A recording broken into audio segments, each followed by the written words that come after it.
Howdy, everybody. Welcome to week 8.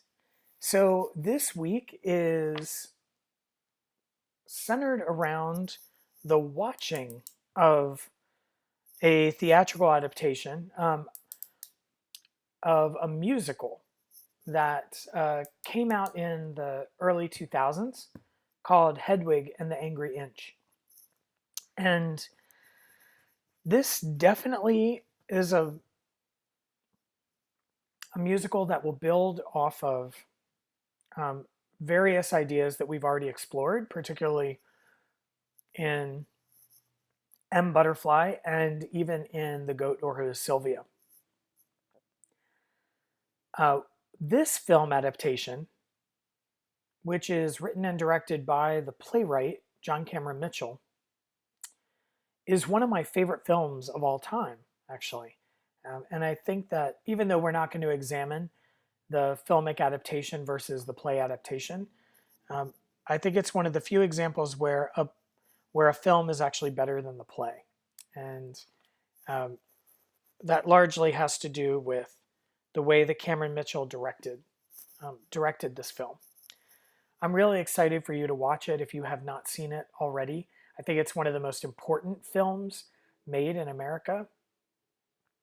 Whereas, I'll just let you know, I don't really like Butterfly as a film. Um, it's okay. But I think that this is a much better example of effective adaptation. Okay? And we are watching this musical, which is a rock opera and very compelling. I hope that you enjoy it as much as I do.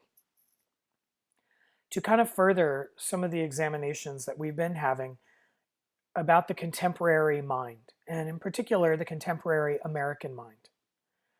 So we're delving back into gender, um, which I know that we've talked about to some degree with Butterfly. Um, we are looking at it from a different vantage. As you're going to see, and please watch the film, please do not read a summary of the film. You will not glean much at all. It's just too nuanced of a film. So please watch it. Okay? But in the film we have a character, Hedwig, and she is iconic in her circumstance and in her presentation as someone who wants to be a rock singer. Um, you know what? I'm just going to leave it at that. I am going to let you watch the film so you can let this wash over you if you haven't seen it before. But what we are doing is we're tethering Hedwig and the Angry Inch and this really compelling story of a wannabe rock star to the ideas that we have already started exploring about gender and social constructions, and to some degree, nationalities. Okay. So I'm asking you to read some heavy theoretical texts to accompany Hedwig and the Angry Inch. And one of them is uh, Judith Butler's Objects of Gender, Sex, Desire, which is part of a much larger compendium of material that Judith Butler has amassed over the years. She really comes into prominence in the 90s and is very much part of the third wave feminist movement, um, and explores this idea that we already have touched on from Butterfly concerning how gender and chromosomal sex are different things, that they are discrete categories, and that the reason why we suffuse them together, the reason why we bring them together in as if they are one and the same, has more to do with the way society institutionalizes the sex and institutionalizes gender to adhere to one another. Okay. And Hedwig is an incredible example of that being illustrated in a wonderful, very interesting way. Okay? At the core of what Judith Butler says is that there is chromosomal sex, which for most individuals determines female and male based on their genetic assignments, right? Their sexual assignments. Even though obviously there's some gray area in there as well. But that Butler argued that we must make those chromosomal sex determinations discrete from gender. Gender would be man, woman, right? So we have male, female, affiliated with chromosomal sex. And in gender, we have man, woman, and then a whole host of in-betweens. Okay? But that manness and womanness are more affiliated with social constructions that might be inspired by the body, which is determined by chromosomal sex, could be inspired by that, but that you cannot relegate someone to their gender specifically by their chromosomal sex. That a large aspect of their identities, and maybe even a majority of the aspect of their identities, are shaped by social norms and social constructions, not biology. Okay? And that is the binary between what we call essentialism, which is derived from biological traits and how they inform the identities we adopt, and constructivism, which is arguing that most, if not all, of our identity traits are affiliated with social norms and not necessarily with biological predeterminations. Okay, so we have essentialism, identity born of biology, and constructivism, identity born of sociality and normalization. Okay, and these are on the ends of a spectrum. Now, Butler would say that we obviously exist somewhere in the continuum of that spectrum, but she would argue that we need to consider more the constructivist ideas, because when we lean towards essential considerations more, we tend to put people into a box, and the expectations can be oppressive, even lethal. And she, of course, is more interested in the philosophical aspect of this. How much of us is determined simply by our biology? How much is determined by the complex kind of institutional structures we have generated in society through law, through education, through kinship, through family structures, through our peer relationships, through our occupations, through labor, through economics? I mean, there's so many things that might contribute to the way that we construct identity. Now, Butler would say we do this in almost every aspect of who we are as people. Most of us would not think that biologically we are prone to be introverts or extroverts, right? That would be a social construction. Um, she would say we largely don't explain whether we are highly organized people versus messy people based on our biology. Is there a chromosome that would dictate that? She would argue that if we are already considering so many aspects of our identity to not be affiliated with our biology, why would we necessarily do it with our sexual desire and with the way that we perform our gender, which again, she finds to not be necessarily bound, or if at all, in our chromosomal sex. Okay, and even if she would say that yes, there are some traits that derive from our physical, our biological bodies that inform the way that we perform ourselves, she would say that we just put too much stock into that when it comes to gender and and sexuality. Okay, but we're going to focus on gender um, for Hedwig and the Angry Inch. So keep in mind that Butler is challenging biological essentialism as a sole or primary property to how we construct ourselves, right? And that largely those gender identities of man and woman have become affiliated with chromosomal sex when in fact many of the traits of manness and womanness um, have no relationship whatsoever to our biology. Okay. For example, that women, notice I use women, the gender of womanness is more emotional, and that manness is more logical. There is no biological predetermination that warrants those traits. In fact, the level of emotionality in men and women or in males and females is equitable. It's the way that we have constructed manness to express emotionality. And that is usually through the forms of aggression, violence, right? They might not cry, but they punch. And that would be socially constructed rather than anything that is necessarily biologically determined.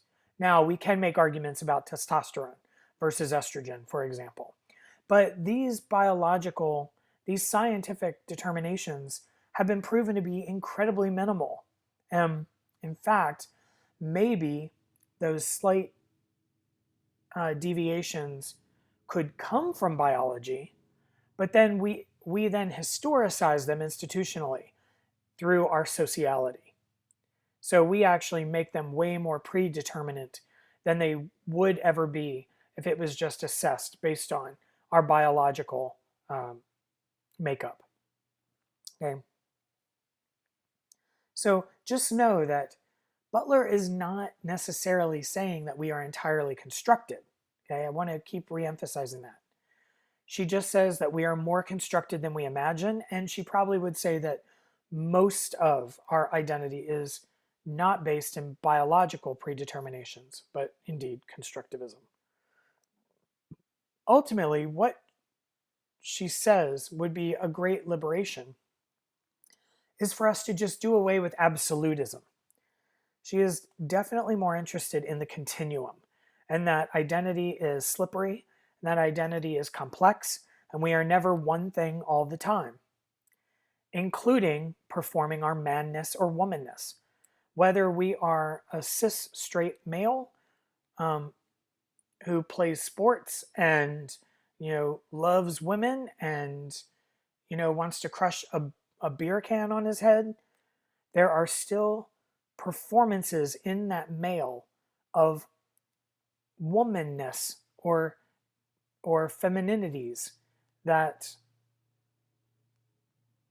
have potentially been policed by our sociality, by our institutions, about what is expected of male, right? And that what is expected of male is to perform man gender. What is expected of female is to perform woman gender. But indeed, the traits affiliated with each of those genders can very much be part of anybody's existence. And it's whether or not those predilections emerge and are performed, or if they're shaped and policed in some way. Okay. So what Butler would say is there is a constant push and pull to the performed genders of all people, but that largely they are being influenced by the social constructs and institutions that they exist within. Okay. Butler would say that maybe examining the origin is not the most effective or accurate way to approach our psychosexual and gender presentation.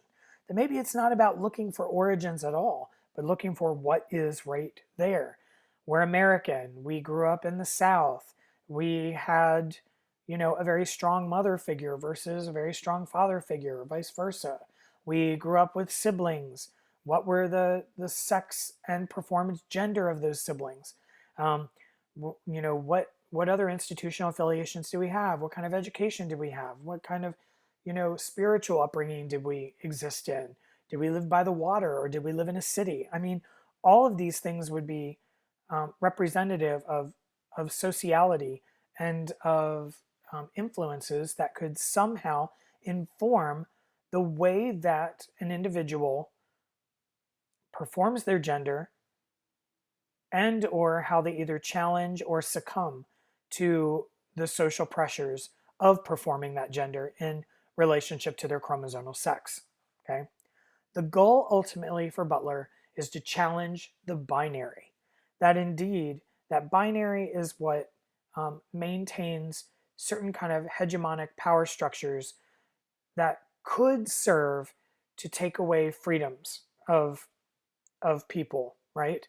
But she would even say that the very existence of that binary is what has us understand that freedom does exist, right? That she could even be having this conversation because she is able to see beyond the binary structures, see their problematic nature, and therefore what emerges is a freedom in order to then assess and determine how we want our own constructions of gender to play out, and maybe even potentially um, reverse, but at least negotiate. Brrr. It's a very challenging read, I'm going to admit, um, because Butler is very interested in deconstructing. So she she understands the limitations of language here, and that language in and of itself is a binary kind of tool, and she's trying to celebrate something that moves beyond the binary in the construction of self, right? So it can be a little tough to read, but try your best. Now, that's the reason why we have art. And Hedwig and the Angry Inch is a film that I think brilliantly illustrates a lot of the nuances and efforts that Butler is making here in the essay. Hedwig also brings in another theorist, Michel Foucault, who we're not going to talk about in this class, but also kind of examines these ideas around the binary structuring of things and the inherent power that exists in certain social constructs and identities. So this play is really thinking about these ideas and summoning them in such a way that makes it um, reachable to an audience, makes it bound in pathos and character and scenario. So really enjoy watching this film. Maybe read the essay first, be confounded by its complexity and wordiness, and then watch the film and see if you can make some relationships here. Okay. Now, while usually we try to negotiate the texts very specifically, I'm asking you for your next discussion question to be inspired by the texts and for you to perform an act of what Butler would call being the gender outlaw. To take these ideas either from my lecture or the reading of Butler or any kind of ancillary reading you do around it, to try to make your own assessments of where your identity has been forged. So the discussion question in particular, inspired by Hedwig and inspired by Butler, is for you to make a video diary, if you will, where you begin to assess how the roles of institutions may have impacted the way that you have forged your gender identity or sexuality as a result of your chromosomal sex assignment. Now, I say that knowing full well that every single person has felt a pressure to perform somehow in accordance with their chromosomal sex assignment that seemed to either go against or affirmed who they were as individuals. Even the most straight, cis, um, manly of mans has probably felt a social pressure to conform an aspect of their identity that was emerging that was more fitting of that sex gender relationship. And I'm asking us to kind of tear that open. Now, it doesn't have to be necessarily a performance of the body. It could also be ideas about public sexuality, like marriage and being a parent, buying a house, um, the nuclear family. There's all kinds of ways that we exhibit sexuality. It's not just who we desire. And that is all built into Butler's examinations and her negotiations of what it means um, for that sex gender relationship to exist at all. Okay, so you can be exploring the presentations of self and how you have felt a sense of conformity to your sex gender assignment, or it can be your sex and sexual desire, or it can be your assigned sex and your public sexuality. It could be any of those things.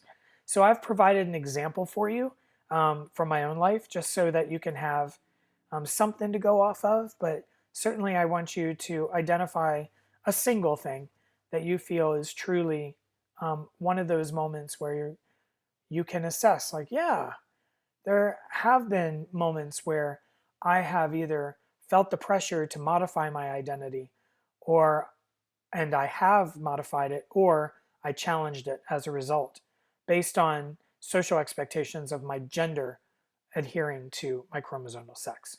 Okay, so I have an example for you, but make it your own. And lastly, I think almost all the groups have signed up for a curatorial group conference for this week. I really look forward to chatting with you about ideas around this group project. It is definitely my favorite assignment in the class, and it usually produces really amazing work. So I look forward to seeing you all soon with that. And of course, I'll have a Thursday lecture, which will go more into queer theory in relation to what Butler is talking about. And we're going to demystify this idea of what queer theory is, because it is not something that is only relegated to the LGBT community. And in fact, it's something universal. So see you then. See you during the conferences. Have a wonderful time and have a blast watching Hedwig. I mean, it is kick-ass. The music's great, and it's just a really interesting film. Enjoy, you all.